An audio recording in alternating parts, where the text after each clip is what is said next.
I'm John Hare, President and CEO of the Boulder Chamber, and I welcome you to another opportunity to talk with the leaders in our community who are helping to support our businesses, strengthen our economy, and lift our community. And today we're going to have a very important conversation, one that I'm excited about DE&I activities and how they can be very valuable to your business for business success, but also very important to our social environment in Boulder. But before I do, I have a couple of just quick announcements. First, on June 17th, we have a new Boulder Chamber hiking club. Yes, to complement our running club. And we're going to have our first hike. It's going to be at the Royal Arch, and it's going to be led by our Senior Director for Transportation Programs associated with our Boulder Transportation Connections program, and that's Amanda Mansfield. So she's going to be meeting everybody for a 3.4-mile walk. It's going to be a real moderate pace, but it's a great chance to get out there with your chamber members, get out on the trails and enjoy the beautiful environment in Boulder. So urge you to plan on that. That's on June 17th. And then second, on June 29th, we have a special business after hours. And we're gonna play ball. That's right, we're gonna be going out to the Boulder Collegians and watch one of their great games, our local Boulder baseball team. We're gonna also have a special happy hour or business after hours before, where you're going to have the opportunity to connect with fellow business leaders and talk about your business activities, and then get ready to watch exciting baseball. So that's going to be on June 29th. And also, we're going to have the first pitch thrown out by one of our Boulder Chamber ambassadors, Matt Jensen, who was for a long time the manager of the Boulder Collegians and kept them going strong right up to this point.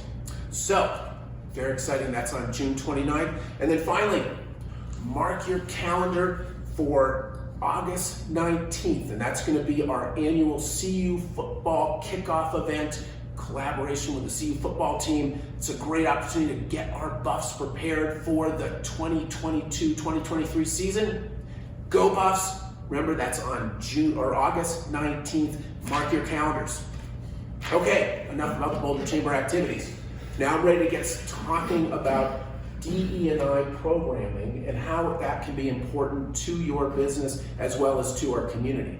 And we have three great, I call them experts.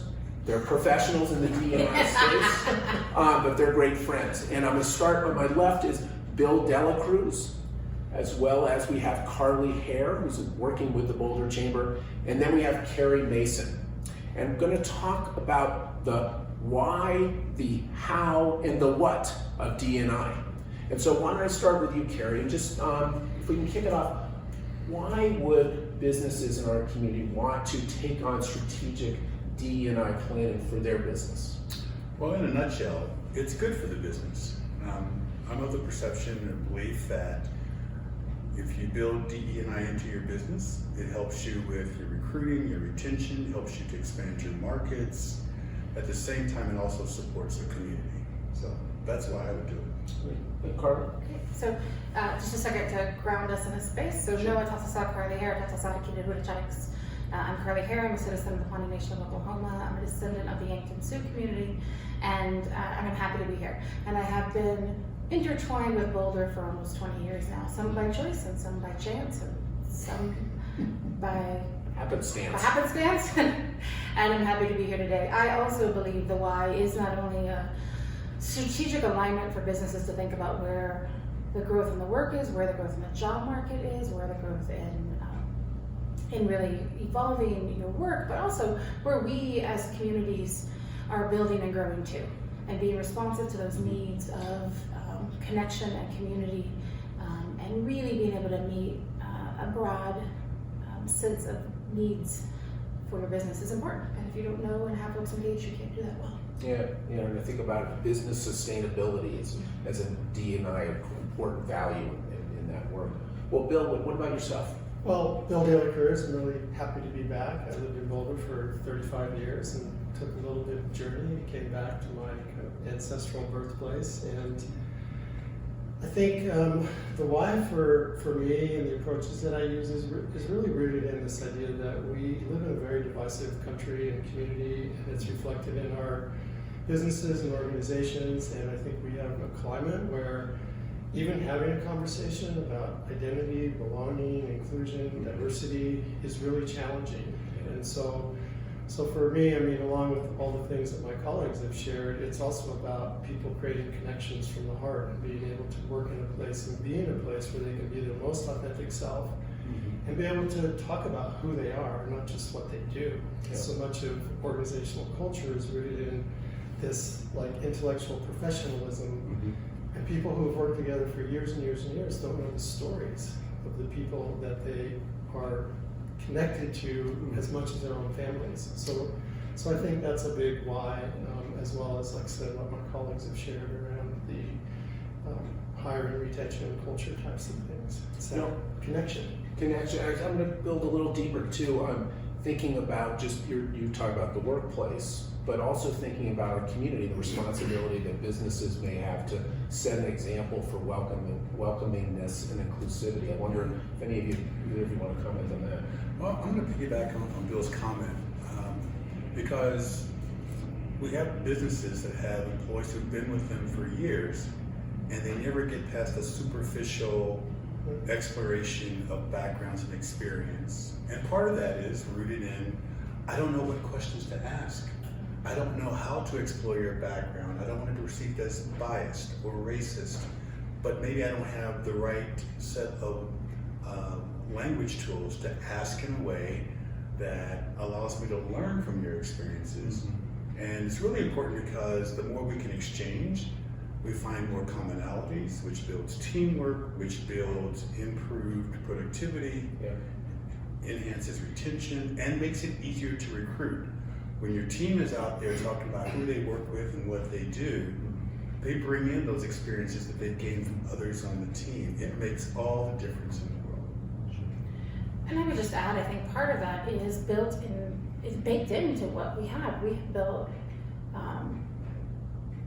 what we have on a capitalistic framework, which has come in to put us in a competitive space often, to outsell, outshine, out-evolve different work.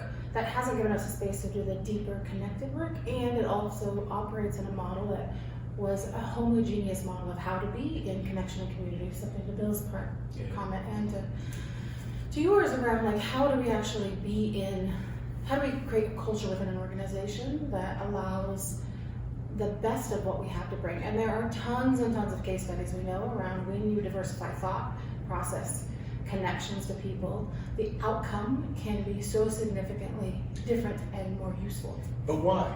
Why is it so different? Right. Because you have that experience of someone who, the use type of like, what does this look like? And before we were off camera, talking about why there is a competitive advantage to work, to develop a women's basketball shoe that isn't just a men's basketball shoe to be used. Really that competitive advantage, like how do you meet the needs of your consumers ultimately, but also your clients and your community when you think of it, particularly from the Boulder perspective. We don't do things in isolation here. Even the big nationals and globals that work here are connected to our communities in many ways. So how do we make sure that we have space for that to grow? And part of that gets to the how and the past the why, but in the how and the what of what we're doing towards this work. Gotcha. Bill, anything else? Yeah, I would love to. I mean, great conversation. Probably be here all day. I got plenty of time. You know, in the years that I lived here, being on the school board, being part of the chamber, I was engaged almost every year with the city, CU, chamber, the school district, having conversations about, well, what does the community of color need?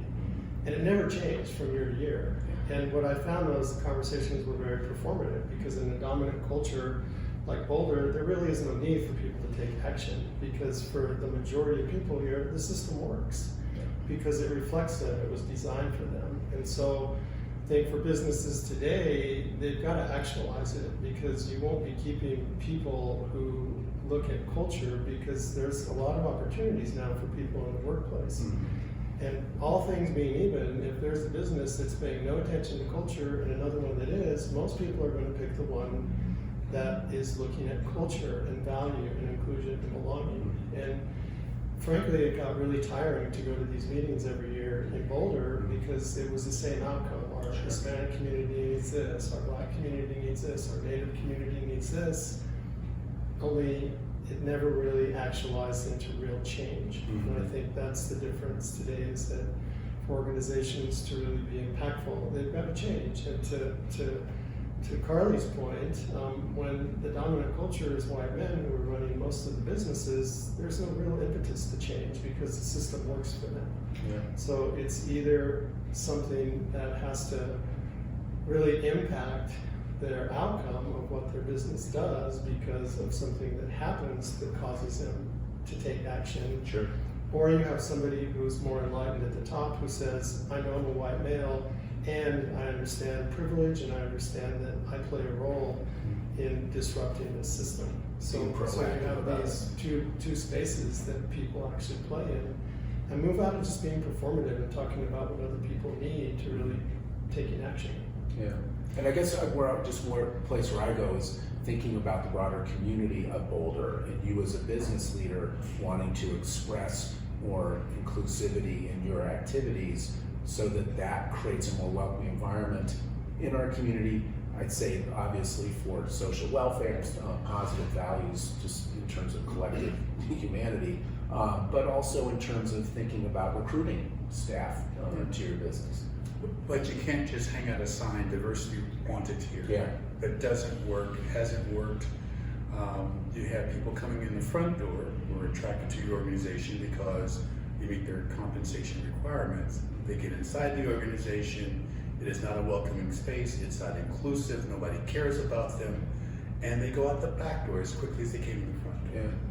Yeah. And that's why you need a strategy, frankly. You need a holistic approach that addresses the organization, that looks to connect the individual with the organization and with the community. And then it feeds on itself and it grows. And even for well-intended CEOs and business owners who believe they are supported, that's not enough. Well, let me just, go ahead, Carly. I would just build on the idea that the strategy is really important. How and where are the levels, internal, external, the outcomes you really want to see that will happen in there. But I think being very clear that this is not a binary choice of like we've clicked it on, we've clicked it off. Yeah. It is a journey, and not everyone is starting in the same spot, and not everyone will end in the same spot, and not everyone needs to for where we're going. Like we have folks that will move in this space. We do hope everyone really begins to honor diversity as diverse workforces, as diverse organizations. We really hope they make the inclusive shifts and changes. But whether you're going to just address moving the results to an equality-based framework where everyone has access, there's still a lot of work just to do that. Versus an equality framework versus a justice framework versus a liberation framework. And there are roles for many organizations to play in there, and there are roles that don't make sense. Well, let's do this. Let's because you are now starting to talk about the strategy, the how. So maybe you tipped it off with this notion of a journey. Maybe speak to that, and then others on sort of the how do you begin as a business to undertake this DE&I strategic plan. So I think for me always is the how is an important to understand your motivating factors. So why is this important to you as an organization as part of your strategy and plan? And so understanding what that is, doing a mindful analysis of where you're at, and an authentic analysis you're at, because we all believe we are in a different place than we actually are most times. So taking that comprehensive look, the how of like, who are we as a current organization and culture? And where do we realistically think we can get within a certain time frame? Those for me are the biggest, before you build the plan, how can you actually map that out? Yeah. And how can you create space that allows you to actually get to the truth of where you're at and where you can go. And I think if any organization can even just hold that space, that's a huge win, because a lot of people are altruistic about where they view themselves in their work. So getting authentic about why the motivations behind it, and then just the commitment to it sounds like. And where you're at, what you need to do to get to what you can get to in, most of us work in the like 3 to 5 year business plan. So, so what is that, what's actually attainable in there versus what you're actually going to see internally, externally, and for your, for the network of consumers that you're connected to. Well, Bill, Well, I think I would even go a little further back and say, why are you doing this? Because the why really matters. Yep. So for me, my approach, my why is to make the world a more humane place. So everything I do is connected to that. So the first thing I do when I work with a client is say, well, why do you want to do this? Is it because you can't not do it any longer? Or is it because you've had an issue? Or is it because you truly believe in an inclusive and belonging workspace? Because that matters. If it's performative, then I don't want to touch it. Because I know they're not going to make any gains, and then they're going to say the process didn't work, when really what they did didn't work. So, because it's easy to put blame on that DEI person, and it's really challenging today because most organizations are hiring a DEI person and not giving them the clout they need to really make changes and to really affect the organizational culture. So for me, it's always to get to the C-suite and say, well, you all tell me why. Yeah. Because that's not my job. Yeah. Right? My role is to support you in the how and the what once you do your why, and we live in a really adaptive environment. And so for me, even too, it's like, it would be great if you could build a 3-year DEI plan, but we know that in 3 months, this whole society could change and something new will come up. So it's more of an iterative process where you implement, assess, adapt, and you could be doing that every 3 months. So the other part is organizations have to be really nimble and know that you can't just take a plan in this field and run with it for a year, because you're going to be constantly adapting. You may have some internal issue, you may have an external stakeholder issue where I'm working with a company who realizes that they're sending adults with disabilities into their community to work, and the employers don't know how to work with adults with disabilities.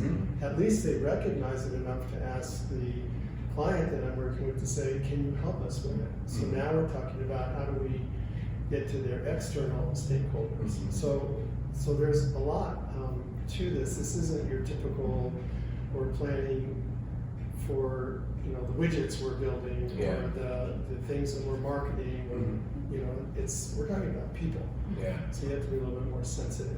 I gotcha. And also again, rooting in the making sure you understand why you're approaching this. You as an organization. Well, the old way of diversity was counting people. Today it's making people count. Yeah. And so there's a big difference there. Because a lot of organizations still just want to count people in 2022.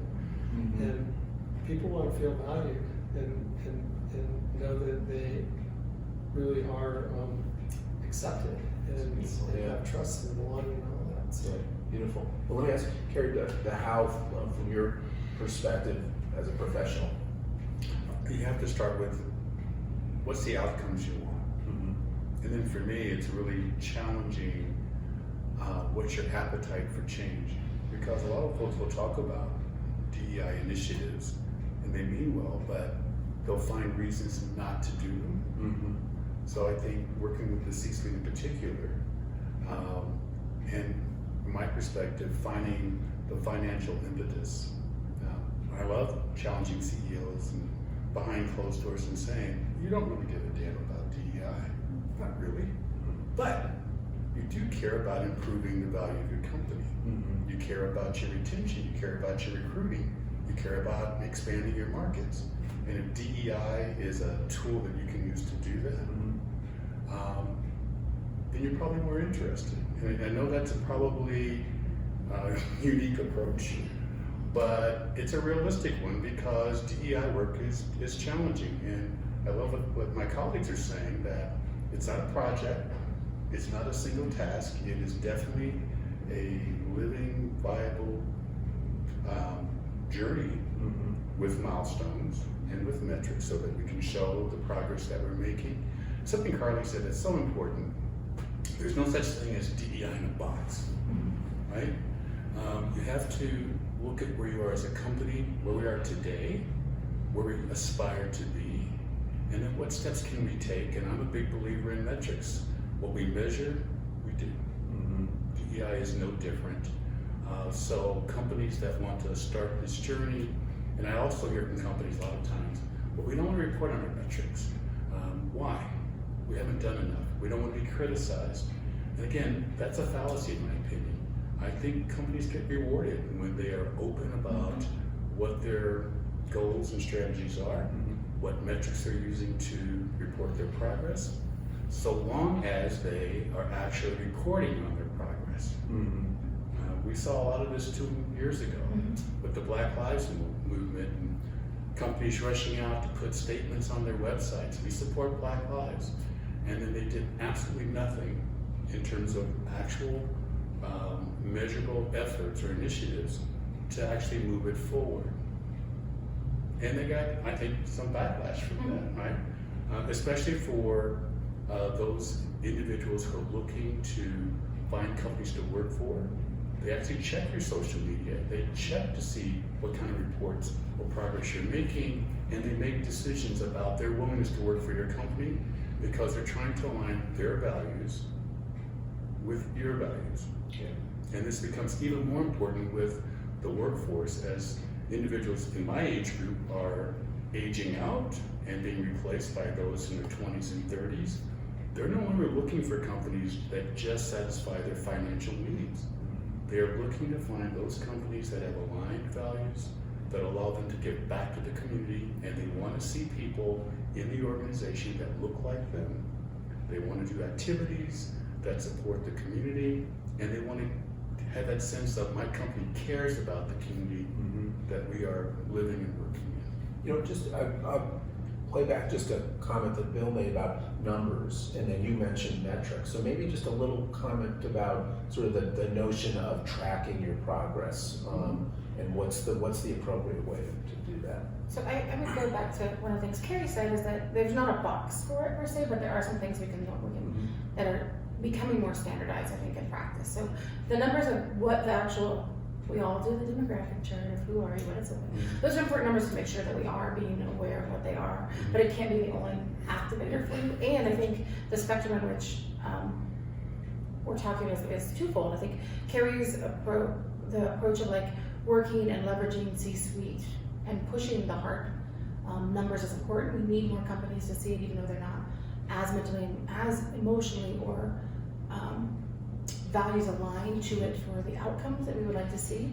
But once you start to diversify that organization, once you start to shift inclusive culture, because that's the next step in metrics that you often see is like, what are the feedbacks from staff say on how they feel, how they communicate, what shifts are you making, and how your evaluations work, your check-ins, how people's experience pieces are. Those are important factors as well in making sure that you're shifting. And what are the evolutionary kind of points you're looking to assess of like, where have you done expansion, understanding, evaluation, and iteration? I think is really important to Carey's point as well. I think organizations that are clear about what their goals are, and even more so when they share when they've stumbled and how they recovered, particularly on equity work, is more humanizing to the work and more authentic to the work and important in that story, because no one's going to get it right. You're not going to be able to take a company that's traditionally been dominant white culture led by white men, and often after a year of work, no matter how deep internal it is, it's not going to be a 180. You're going to have struggles, you're going to have challenges, you're going to have those pieces. So being more clear and open about that creates an environment in which more folks are likely to come. And I think two last things I would share for that bucket is like, the generational shift is also, we don't have people that come into an organization that want to stay for 20 years anymore. That's just not a reality almost any company can deal with. Like, you're going to have someone for 3 to 5 years. So how do you invest in them now and create an environment that they can thrive in, that you get the best of them, and then you get them ready for whatever the next thing is that's the best for them next. And for me, when you do that, it goes to the ultimate. I always think about an organization in bandwidths. So every individual has their own networked bandwidth of what they know, what their experience is, and how they navigate the world. You put those all together as organizations, and then your full group is in this space. An organization in bandwidths. So every individual has their own networked bandwidth of what they know, what their experience is, and how they navigate the world. You put those all together as organizations, and then your full group is in this space in a broader network. And then you're slowly trying to shift all the bandwidths tighter together and further along. And that's incremental work, and it's iterative work. Yeah. Well, if you don't mind, there's a misconception that everybody wants to do DEI work, that every company wants to embrace DEI work. And that's a fallacy. And some employers have to deal with the fact that there will be some percentage of employees in the organization or on their board or in their marketplace that does not support DEI work. They think the status quo is just fine. And I'm curious, for my colleagues here, and I see Bill smiling, what your experiences are with that, and how would you coach a CEO that's looking to make that change and to navigate those challenging waters? Yeah, I'm working with some right now, and basically everybody will ask, well, what about those people who need it? I'm like, well, first of all, that's a judgment. So you're judging that, which is what we're trying to get away from. But it's really looking at critical mass. So what you really need to move organizational culture is 50% plus one, right? Because once you have critical mass, then the people that behaviors need to shift, either there'll be such a high level of accountability that they won't be able to get away with it anymore, or they'll just realize that this isn't for me because the culture has shifted to the point where I'm not comfortable and I don't want to change, so I'm going to leave. And I've seen that happen in organizations where people would say, I'm not feeling this anymore, I'm leaving, and it would have been, it's just fine, because to Carey's point, it's not for everybody. And the other piece too is that the mindset of a typical organization around data is quantitative. Show me the numbers. This is qualitative work. And so they don't value qualitative data as much as they value quantitative data. So there's a whole organizational mind shift that has to happen around there is value in people feeling a sense of trust, a sense of autonomy, a sense of I can do my job without having somebody overseeing me all the time. So it's really looking at what are those qualitative measures that you also want to check, because then it affects the quantitative measures about retention, people's ability to work outside of their lane, people's ability to show up for work, so attendance increases. So all of those are your quantitative measures that are going to be dependent upon how I feel in the workplace. Because if I'm not feeling in the workplace, I'm going to come in, do my job, do my time, go home. That's it. I'm not going to be value add to anything. And so I think those are all really important. And you don't need everybody on board. You just need to get enough people on board that the people with the behavior that you want to shift. Because that's the other piece, is we don't always talk about accountability in this field. What does that actually look like? And it doesn't look like a gotcha or you're a bad person, because to Carey's point, we're all making missteps. I've made them in front of 200 people. I had to go, excuse me, let me just process this in front of all of you. Tell me what you heard me say, and I will try to circle it back, because I'm modeling to them that I'm not an expert at this. I'm on my own personal journey, and I've chosen to do this. And when I make a misstep, I have to process it immediately. Because if I don't, then people make up a story. And so that's really key, I think, too. And I would add, that is such a learned skill that is so important in change management spaces. And I would just frame, not everyone is built for change, for organizational structures. That doesn't mean you're bad or you're wrong or you're not values aligned with where the organization is going, per se. But sometimes people just, the functionality of that can be so intense in them. So I always try to create space so people have the grace to say, whether you're having discomfort in what this alignment is in the direction we're going, or you're having discomfort because this is going to be change for everybody. Even if your values are, this might not be the moment you need to be that you can give the best and feel fulfilled in the work. So how do you hold space for that? Because we shouldn't frame this as a shame space as much as we can. I also think of it, but there's an accountability and responsibility that's tied to that. And I always think of this threshold metaphor. Once I have misstepped, once I have made an error, and once I learned a process, and this goes for everyone, you then see that threshold. You may have never seen it before. I was walking, and then all of a sudden I learned this phrase is something that historically is inappropriate and that I'm feeling uncomfortable and I should never use again, and I should advocate for other people not to use it again. If I choose to use it after I walk the threshold, I look back and I see the threshold there. So I'm actively choosing not to be in alignment and congruent with the values that I'm moving forward in.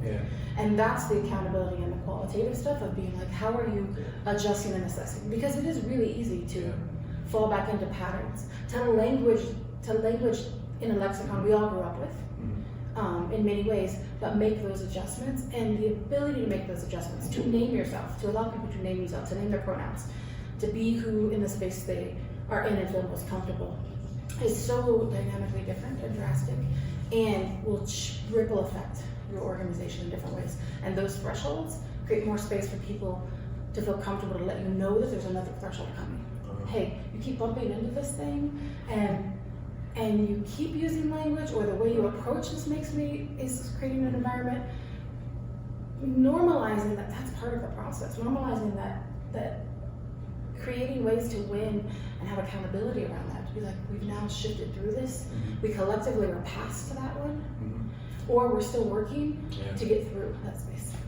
Well, what Carly just spoke to is a great process and tool that if organizations learn that, it doesn't just help them with their DEI work. Yeah. It helps them organizationally to be a better organization.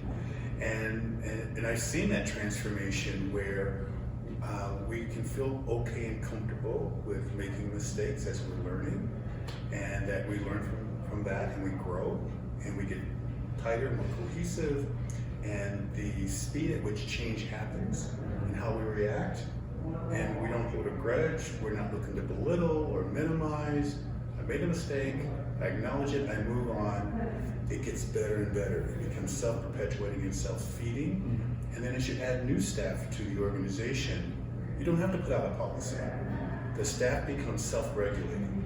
They both train new people coming in. This is how we work here. This is the environment we have. This is what inclusivity means, without ever using the term inclusivity. And we all benefit as an organization as a result. And I'll add one more thing, because we're doing all of this in a climate where when organizations make a misstep, all the stakeholders around the world go from either understanding to hate, which adds another layer of angst to it. Just as an example, there's a children's museum, I forget where they are.